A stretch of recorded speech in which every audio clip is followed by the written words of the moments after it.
జయపురం గ్రామంలో మన రాజ్యాంగ నిర్మాత డాక్టర్ బిఆర్ అంబేద్కర్ గారి 69వ వర్ధంతి సందర్భంగా ఇక్కడ కార్యక్రమాన్ని నిర్వహించుకుంటున్నాము.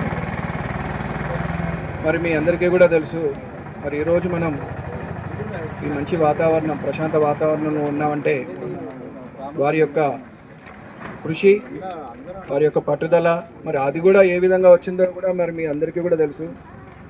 వారు ఎంతో కష్టపడి పైకొచ్చి మరి మన ఒక దేశ భవిష్యత్తు ఎలా ఉండాలి అన్న ఒక సంకల్పంతో, దృఢ సంకల్పంతో మరి మన రాజ్యాంగాన్ని తయారు చేసి మరి మనం అందరం కలిసి ఉండే విధంగా మరి చేశారు.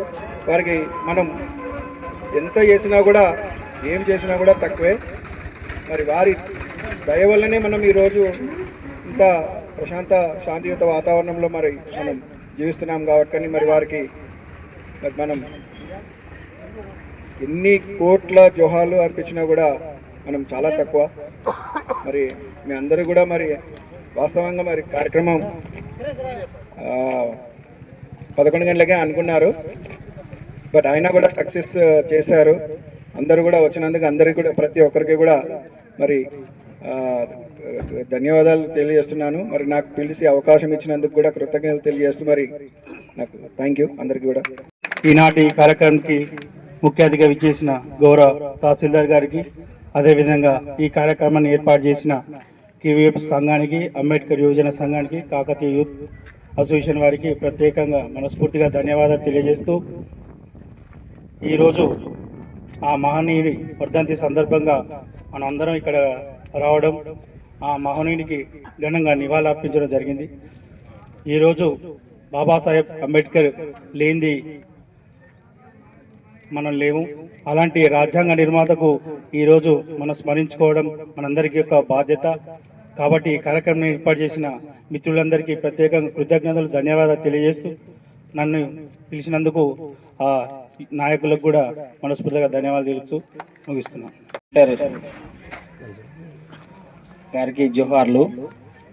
ఎందుకంటే అన్ని విషయాలు మా తహసీల్దార్ సార్ మాట్లాడు, మళ్ళీ సార్ ముందు మేము మాట్లాడడం కొంచెం నాకు కావాలేదు. Thank you. ఈ 69వ వర్ధంతికి విచ్చేసిన ప్రజలందరికీ శుభాకాంక్షలు. మరియు మనం ఈరోజు అంబేద్కర్ యొక్క వర్ధంతిని, జయంతిని మనం జరుపుకుంటున్నాం. ఎందుకు జరుపుకుంటున్నాం, ఆయన ఏంటిది అన్నప్పుడు చూసినప్పుడు, మనకు స్వాతంత్రం వచ్చినప్పుడు, ఈ స్వాతంత్రం వచ్చిన తర్వాత ఈ దేశాన్ని ఏ విధంగా నడిపించాలనే దాని మీద కొంత చర్చ జరిగినాక ఒక రాజ్యాంగం అనేది ఉండాలని అప్పుడు ఉన్న నాయకులు, ప్రజాప్రతినిధులు అన్నారు. దానికి అంబేద్కర్ను రాజ్యాంగంగా అధ్యక్షునిగా చేశారు. తర్వాత ఈయన ప్రపంచ దేశాల గ్రంథాలని చదివి వాటి యొక్క సారాంశాన్ని చూసి ఇక్కడ చేశారు. అంటే అప్పుడు మనకు స్వతంత్రం రాకముందు రాజ్యాంగం లేదా, చట్టం లేదా అన్నప్పుడు ఉన్నది. మనోధర్మ శాస్త్రం అనేది ఒకటి ఉండే. అది ఏం చేసేదంటే అప్పుడు కులాలు, మతాలు వేరువేరుగానే ఉండాలనే రీతిలో ఉండే. అటువంటి వాటిని చూసి ఆయన కాలబెట్టి ప్రపంచ దేశాల గ్రంథాలని రాసినాక ఈ రాజ్యాంగాన్ని రాశారు. దీనికి 2 సంవత్సరాల 11 నెలల చిల్లర పట్టింది. రాసిన తర్వాత 1950లో దీన్ని అమలు చేశారు. అప్పటి నుంచి ఈ రాజ్యాంగాన్ని ఆయన రాసిన దాన్ని బట్టి మన భారత ప్రభుత్వం నడుస్తున్నది.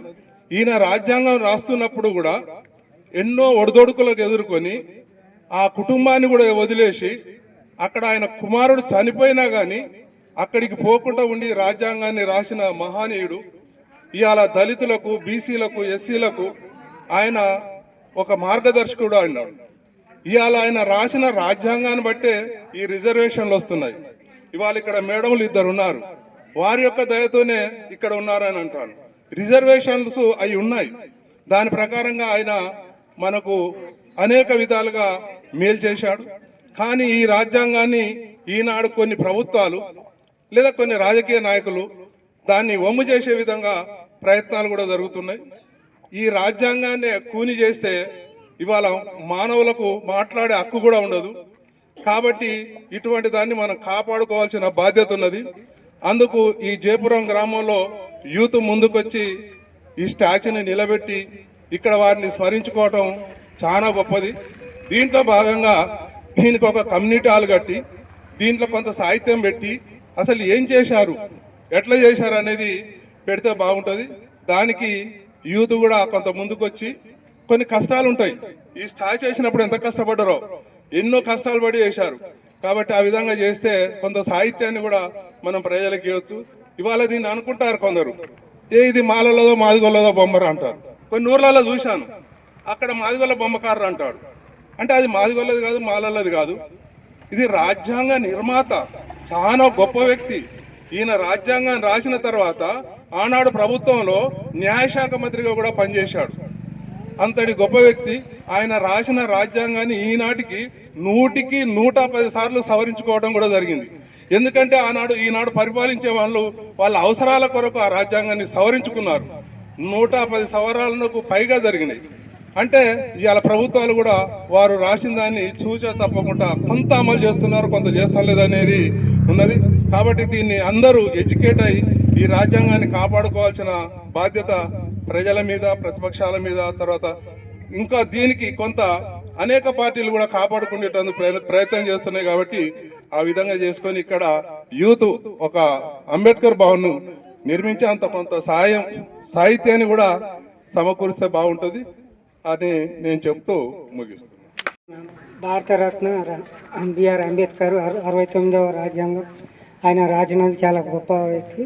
కాబట్టి వారికి ఎల్లవేళ మనం అందరం రుణపడి ఉండాలని కోరుకుంటున్నాం. ఎప్పటికీ ఇదే విధంగా మనం జరుపుకోవాలని నేను ఇంతటితో ముగిస్తున్నాను. డాక్టర్ భీమ్రావ్ అంబేద్కర్ గారి 63వ వర్ధంతి కార్యక్రమానికి 69వ వర్ధంతికి ముఖ్య అతిథిగా వచ్చినటువంటి మన నర్సంపేట మండలం తహసీల్దార్ గారికి, ఈ కార్యక్రమాన్ని నిర్వహిస్తున్నటువంటి అంబేద్కర్ యూత్, అదేవిధంగా కాకతీయ, కేవీపీఎస్, మిగతా అందరి యూత్ సభ్యులందరికీ మరొకసారి ధన్యవాదాలు. ఈరోజు మనం జరుపుకుంటున్నటువంటి భీమ్రావ్ అంబేద్కర్ గారి వర్ధంతి, అతడు 2 సంవత్సరాల 11 నెలల 18 రోజులు కష్టపడి బడుగు బలహీన వర్గాల యొక్క ఉన్నతికి ఎంతో కృషి చేసి వారి యొక్క రిజర్వేషన్, వారి యొక్క ఉన్నత స్థానాన్ని కల్పించడానికి అహర్నిశలు కృషి చేసి మన రాజ్యాంగాన్ని రూపొందించడం జరిగింది. అందుకే ఈ the father of Indian constitution. ప్రతి ఒక్కరికి సమానమైన హక్కులు, సమానమైనటువంటి ఉద్యోగాలు, అదేవిధంగా సమానమైనటువంటి విద్యా అవకాశాలు వస్తున్నాయి అంటే కారణం అది భీమ్రావ్ అంబేద్కర్ గారి భిక్షే. కాబట్టి ఆయన వర్ధంతి సందర్భంగా అహర్నిశలు బడుగు బలహీన వర్గాల కొరకు అహర్నిశలు కష్టపడినటువంటి అంబేద్కర్ గారికి స్మరించుకోవాల్సిన అవసరం ఎంతైనా ఉంది. అంబేద్కర్ యూత్కు నేను ఒక సజెషన్ అనుకోండి, లేకపోతే విన్నపం అనుకోండి, మీరు ఒక లైబ్రరీని ఏర్పాటు చేసి అటు కాంపిటేటివ్ ఎగ్జామ్స్కు ప్రిపేర్ అయ్యేటువంటి యూత్కు సంబంధించినటువంటి బుక్స్ అందులో పెడితే మీరు నిజమైన నివాళి అర్పించినట్టే అంబేద్కర్ గారు. ఎంతోమంది విద్యావంతులు సరైన వసతులు లేక, లైబ్రరీ లేక, చదువుకోవడానికి సరైన ప్లేసులు లేక ఎంతో కష్టపడుతున్నారు. వాళ్ళకు ఒక లైబ్రరీ అనేది వాళ్ళకు కాంపిటేటివ్ ఎగ్జామ్కు సంబంధించినటువంటి బుక్స్ కనుక అందులో ఉంచితే అది వాళ్ళు కష్టపడి ఎంతోమంది ఉద్యోగార్థులు అయ్యడానికి అవకాశం ఉంది. ఇదే మనము అంబేద్కర్ గారికి ఇచ్చేటువంటి నిజమైన నివాళి అని తెలుపుకుంటూ నా యొక్క విన్నపాన్ని దృష్టిలో ఉంచుకోగలరు. మరొకసారి అందరికీ ధన్యవాదాలు తెలియజేసుకుంటున్నాను. 69వ వర్ధంతి సందర్భంగా గ్రామ ప్రజలు తెలియజేయగా అంబేద్కర్ ఎలాంటి ఉపయోగం చేశారు. ఇప్పుడు రాజ్యాంగ ఫలితంగా ఈ రిజర్వేషన్ అనగా ప్రతి ఒక్కటి మనకు లబ్ధి పొందుతుంది. కాబట్టి అందరూ ఆయన స్మరించుకోవాలని నేను మనస్ఫూర్తిగా కోరుకుంటున్నాను.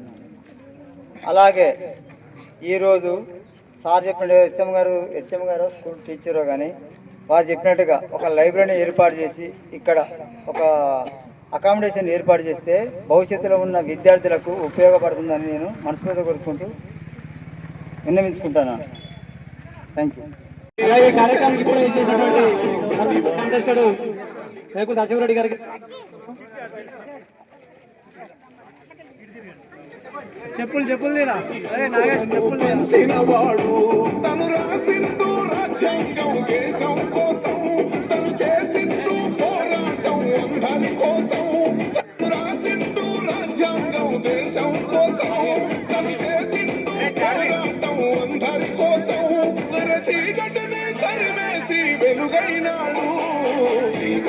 భీమ్ జనగుండె నినాదం అందరం ఒకటై గెలవాలి సమాజం జై భీమ్ ఒక యుద్ధ నినాదం అందరి కోసం గది పోరు ప్రవాహం